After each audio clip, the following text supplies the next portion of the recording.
Monsieur Roger Carucci, bonjour. Bonjour. Merci d'accorder une interview à Opinion Internationale. Vous êtes le premier vice-président du Sénat. Vous êtes une personnalité de la vie politique française depuis longtemps. Et j'ai envie de dire, quand on voit certains jeunes qui accèdent à des magistratures suprêmes ou autres, c'est peut-être bien de donner à de jeunes aînés la parole et du pouvoir. En tout cas, c'est une conviction très profonde que je voulais vous dire d'entrée de jeu. Alors, on est en pleine rentrée. Comment vous jugez, comment vous sentez le climat de la rentrée politique? Est-ce que ce soit cette grande rencontre qu'a organisée le président de la République à Saint-Denis, les projets qui sont dans l'air de référendum, de révision constitutionnelle, le Conseil national, la refondation qui revient cette semaine, une nouvelle réunion. Est-ce que tout ça, c'est des gesticulations pour faire passer le temps d'un quinquennat qui est quasiment perdu parce qu'il n'y a pas de majorité absolue pour le chef de l'État, ou est-ce que ce sont les prémices de changements importants qui pourraient arriver dans les mois qui viennent? Je ne crois pas qu'il y ait, sauf nouvelle initiative présidentielle, je ne crois pas qu'il y ait de changements profonds, en tout cas, à attendre. D'abord, lorsque le président de la République avait annoncé une initiative d'importance à la rentrée, sincèrement, j'attendais ou l'éventualité d'un gouvernement de coalition, ou une dissolution, ou une annonce d'un référendum sur un texte lourd, par exemple l'immigration. Je reconnais que quand j'ai vu que l'initiative, c'était de dire « je vais mettre autour de la table tous les chefs de parti et on va parler de tout », je me suis dit « c'est bien de se parler, c'est important déjà le dialogue ». Mais quelle conclusion? À quoi ça rime par rapport à une vie publique française qui est anesthésiée depuis le fait que le président de la République n'a pas de majorité absolue à l'Assemblée nationale? Alors évidemment, les ministres ou les gens de la majorité relative à l'Assemblée nous disent « mais la vie continue ». Ah oui, parce que les institutions de la Ve République sont tellement fortes que le président de la République serait tout seul que ça pourrait tenir, sauf à ce qu'il démissionne. Mais ce n'est pas le cas. Donc, la vie continue, mais on voit bien que pour avoir de vraies réformes, de vrais textes lourds, pas consensuels, parce que si on veut réformer, le consensus, ça n'existe pas. Il faut un moment de la rupture. Eh bien, les vraies réformes sur l'immigration, sur un certain nombre de sujets sur la sécurité, ces réformes, elles sont sinon enterrées, du moins reportées en permanence. Je prends le texte immigration, qui est un texte attendu par les Français. Nous l'avons eu au Sénat au mois de janvier 2023. On l'a débattu en commission, il a été retiré. On nous a dit, ne vous inquiétez pas, il revient dans les 3 mois. On va lancer les débats. Il y a eu des discussions, des entretiens. On nous a dit, peut-être un texte devant le Conseil des ministres au mois de juillet. On est au mois de septembre. Pour le moment, rien. On nous dit maintenant, peut-être en 2024, sans garantie. En clair, on a purement et simplement dit, ce problème est trop compliqué, trop clivant, on n'a pas de majorité, on ne peut pas. Et je le crains, ce sera le cas sur tout. Alors, le résultat des courses, c'est que, bien sûr, la vie continue. Mais la vie publique, la vie politique, qui est le simple fait de faire des réformes dans l'intérêt général des Français, en acceptant des ruptures, cette vie-là n'a pas beaucoup de sens en ce moment. On fait du quotidien, de l'occupationnel, on ne fait pas les réformes nécessaires. Donc vous êtes d'accord quand je dis que c'est un peu un quinquennat perdu d'avance, le quinquennat dû au résultat des élections législatives 2022? Je vais vous dire.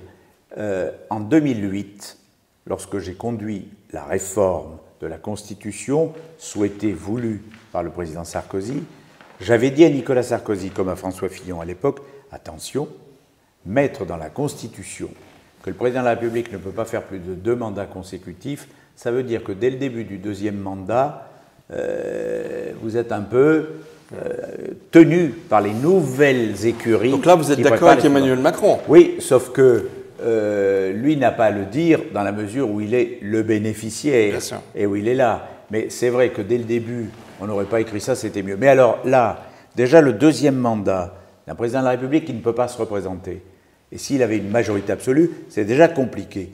Ben alors, un président de la République réélus, ne pouvant plus se représenter et n'ayant pas de majorité absolue à l'Assemblée, alors là, tout le monde se dit, on prépare la suite. Et pour être très franc, je connais bien des parlementaires Renaissance qui envisagent déjà 2027. Ce qui veut dire que même dans sa majorité, les gens se disent, qu'est-ce qui se passe après?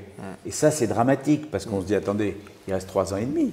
On ne va pas passer 3 ans et demi à faire de l'occupationnel, alors que le pays est confronté à une concurrence internationale terrible au niveau économique, social, migratoire. Donc, à un moment, il faut trancher. Mais est-ce que le président de la République est capable, a envie de remettre à plat, d'abandonner une part de ses prérogatives et de ses pouvoirs en faveur d'une union, d'un élargissement, non pas de la majorité présidentielle, ça c'est pas faisable, mais d'une nouvelle majorité gouvernementale ou de coalition. Pour le moment, il n'en veut pas, il ne veut pas se dessaisir, mais je crains que dans la pratique, ça veuille dire beaucoup d'asphyxie politique et parlementaire. Alors il y a un autre sujet de rentrée qui concerne l'international. Vous avez lancé avec d'autres parlementaires un appel à une remise à plat de la politique de la France en Afrique. La situation s'envenime, j'ai envie de dire, de jour en jour, que ce soit au Niger, au Gabon, dans l'ensemble du Sahel. Quel conseil donneriez-vous au président de la République pour essayer d'endiguer ou d'inverser, encore une fois, ce reflux de la France en Afrique qui nous est, j'ai envie de dire, imposé par les circonstances? Alors, je tiens d'abord à dire, parce que j'ai vu la réaction du ministre Lecornu, nous n'avons jamais dit que les opérations en Afrique étaient un échec militaire. L'armée française a remporté de vrais succès contre les djihadistes, et c'est très bien. Mais en revanche, le problème, il est politique, diplomatique, culturel. Très clairement, je passe sur la période post-coloniale avec ce qu'on a appelé la France-Afrique. Tout ça s'est terminé depuis longtemps et personne ne souhaite de retour. En revanche, clairement, il nous faut faire des choix. Des choix, par exemple, sur le soutien à la francophonie, ce que nous n'avons pas suffisamment fait. Sur le soutien à un ensemble politique autour de nous. Quelque chose de symbolique, même si le coup d'État récent n'a rien à voir avec ça, au Gabon, quand même. Est-ce qu'on se rend compte que le Gabon, qui est quand même l'un des territoires qui étaient les plus francophones, a adhéré au Commonwealth? Je veux dire, rien que ça, on devrait se dire, il y a quand même un problème. Les responsables gabonais sont tous francophones, ont tous été formés, et ils adhèrent au Commonwealth. Il y a quand même un problème. Clairement, dans la montée de la Chine, au niveau économique, dans la montée de la Russie et de Wagner au niveau militaire, nous avons continué à faire comme si les choses allaient de soi, comme si la présence française était naturelle. Sauf qu'on n'a pas fait d'efforts suffisants en matière de soutien au lycée français, au centre culturel français, dans l'ensemble de ces pays. On n'a pas fait suffisamment de formation, de rencontres avec les responsables politiques africains. Un des voyages, pardon de le dire, du président de la République, lorsque on a eu le sentiment qu'il était un peu condescendant, on va dire comme ça, à l'égard de certains responsables africains élus, en disant vous êtes élus à l'africaine, sous-entendu mal, évidemment que ça n'encourage pas. Alors je crois qu'il y a un vrai sujet. Clairement, nous avons été écartés de Centrafrique, nous avons été écartés du Mali, nous avons été écartés du Burkina Faso, et il y a la crise que nous savons au Niger. On va voir ce qui se passe au Gabon, même si ce n'est pas le même type de coup d'État. Nous avons une responsabilité de retrouver une influence, non pas pour mettre des gens liés à la France, ça ne veut plus rien dire ça. Il ne faut même plus parler de la place de la France en Afrique ou de l'influence française en Afrique. Il faut dire comment est-ce qu'on coopère, comment est-ce qu'on travaille avec les gouvernements africains dans la reconnaissance pleine et entière de la souveraineté des États africains, mais pour éviter soit l'influence djihadiste, soit l'influence chinoise ou russe qui n'a pas lieu d'être en Afrique. Et dont d'ailleurs je pense que beaucoup reviendront bien sûr. Très rapidement. Non, mais c'est une évidence quand on voit les agissements de Wagner ou en sens inverse, le côté extrêmement autoritaire de l'investissement chinois qui rachète des structures, des infrastructures, mais qui au bout du bout considère que c'est la Chine qui décide. Donc ça n'est en rien un soutien ou une reconnaissance des autorités ou de la souveraineté africaine. On a là un vrai sujet.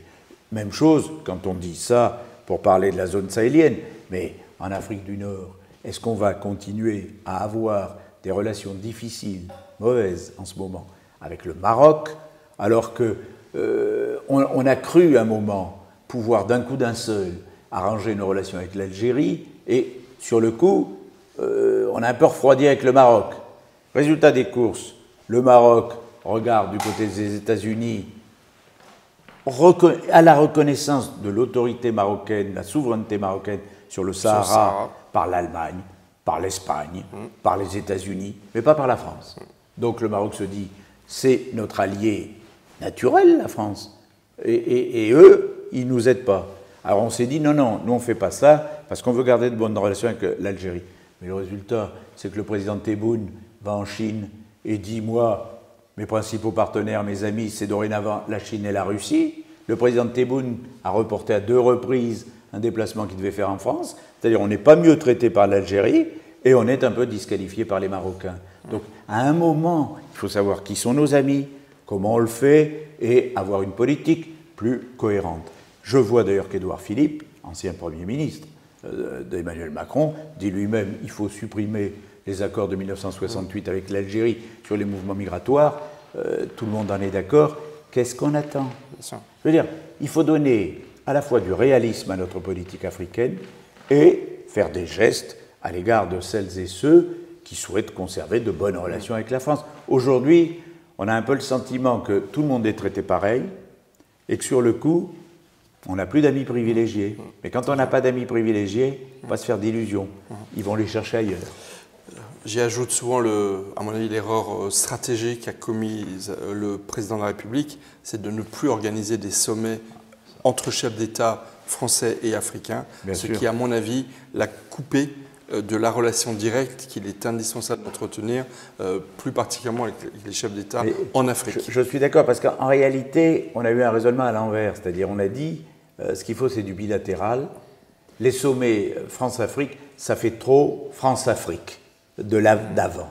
Mais faire en sorte que les chefs d'État africains rencontrent, à la limite, le président français et les chefs d'État européens, et on pouvait le faire un peu partout en Méditerranée, où il y a un vrai sujet d'unité sur la Méditerranée, et pour le moment, on n'y est pas arrivé. Donc, les choses sont claires pour nous. Oui, nous soutenons évidemment les soldats français qui se battent contre les djihadistes en Afrique. Oui, évidemment, nous soutenons la présence française militaire au Niger, mais en même temps, nous avons besoin de remettre ça à plat. Alors revenons en France, même si on ne l'a pas totalement quitté, le 26 septembre, le 24 septembre, bon, alors on recommence. Revenons en France, même si nous ne l'avons pas tout à fait quitté, le 24 septembre ont lieu les élections sénatoriales. La moitié du Sénat qui va être renouvelée. Vous êtes le premier vice-président du Sénat, vous conduisez la liste LR, je crois, dans les Hauts-de-Seine. Quel est l'enjeu? Parce que pour beaucoup de Français, ça n'est pas clair. D'abord, première question, quel est l'enjeu de cette élection sénatoriale? Alors, beaucoup de médias, ou d'analystes politiques d'ailleurs, ont tendance à dire que cette année, il n'y a pas d'enjeu. Pourquoi? Parce que la majorité sénatoriale de droite et du centre va conserver sa majorité. Les élections municipales de 2020 qui déterminent 96% du corps électoral, c'est des résultats tels que de toute manière, il n'y a pas de risque. Alors moi, j'appelle l'attention de chacun sur le fait qu'en 2011, on disait un peu ça. On disait, bon, le président Larcher avait été élu en 2008, en 2011, on disait, ça va être bon, on va conserver la majorité, le président Larcher sera réélu et tout. Au final, les divisions de la droite un peu partout dans le pays ont fait que nous avons perdu les élections sénatoriales et que, pour la première fois, il y a eu un président socialiste, le président Bell, qui a été élu avec 5 voix de majorité. Donc, attention, jusqu'au 24 septembre, toute division, toute désunion à droite peut provoquer un chamboulement électoral inattendu. Si ce chamboulement n'a pas lieu naturellement, il faut imaginer que la majorité sénatoriale et le président Larcher conservent le pouvoir. Pourquoi c'est important? Parce que dans une période où il n'y a pas de majorité à l'Assemblée nationale, le rôle du Sénat a été considérablement renforcé depuis 18 mois. C'est souvent lui qui fait les textes, qui les prépare, qui les travaille, avant de les renvoyer vers l'Assemblée nationale. C'est souvent au Sénat que l'on parvient à modifier la structure des textes, à interpeller le gouvernement, à avoir des commissions d'enquête pour déterminer un certain nombre de choses. Encore récemment, la commission d'enquête sur le fonds Marianne. Bon, donc très clairement, le rôle du Sénat est devenu central à la fois pour défendre les collectivités locales, qui en ont bien besoin, oui, parce que depuis 10 ans, 15 ans, on leur a mené la matraqués par le pouvoir exécutif, et les élus locaux qui attendent désespérément le fameux statut pour les élus locaux, le fait d'être reconnus par rapport à l'autorité préfectorale ou aux exécutifs centraux. Donc, renforcer le pouvoir des collectivités, la décentralisation, le rôle des élus locaux, et en même temps être un facteur d'équilibre par rapport à une Assemblée nationale, pour le moins agitée, pour le moins n'étant pas en capacité d'avancer dans le consensus sur des textes, le Sénat a à la fois un rôle législatif et un rôle de contrôle du gouvernement qui est clairement renforcé. Il faut qu'il le conserve, et donc il faut qu'il conserve une majorité stable. Alors cette majorité, il y a aussi un enjeu au sein de cette majorité sénatoriale, la relation entre LR et les centristes. Est-ce qu'elle risque de bouger? Est-ce que l'objectif c'est de pouvoir se passer de cette alliance avec les centristes? C'est quoi l'enjeu plus, on va dire, politicien de cette élection? Non, je ne crois pas. Les rapports, bon, on n'est pas toujours d'accord sur tout par définition, sinon il n'y aurait qu'un seul groupe. Les rapports entre le groupe Les Républicains et apparentés, je rappelle tout de suite que sur les 145 membres du groupe Les Républicains, il y a une trentaine de sénateurs qui ne sont pas membres des Républicains, qui sont dans la proximité politique, mais pas qui sont membres. Et il y a à peu près une cinquantaine de sénateurs centristes. Les relations entre les deux groupes sont plutôt bonnes, équilibrées, et il n'est pas question de changer de majorité. D'abord, personne n'imagine que le groupe Les Républicains peut passer de 145 à 185, c'est pas possible, donc non. Et deuxième élément, ce n'est pas notre intérêt, nous sommes plutôt dans la discussion et l'organisation de sujets de consensus entre nous. D'accord. Donc là, vous avez commencé par là, vous lancez un peu un appel à ce qu'il n'y ait pas trop de division au sein des candidatures. Par exemple, on voit à Paris où c'est un peu la guéguerre qui règne entre différentes listes de LR. Donc pour vous, c'est un enjeu clé. Oui, parce que quand on me dit parfois, mais que ce soit à Paris, en Val d'Oise, en Seine-et-Marne, dans les Hauts-de-Seine ou ailleurs, quand on me dit oh ben, on n'est pas à un siège près. Oui, mais quand le renouvellement est dans 45 départements, si dans les 45 chacun dit on n'est pas à un siège près, ça finit par être brutal. Donc non, l'appel il est clair.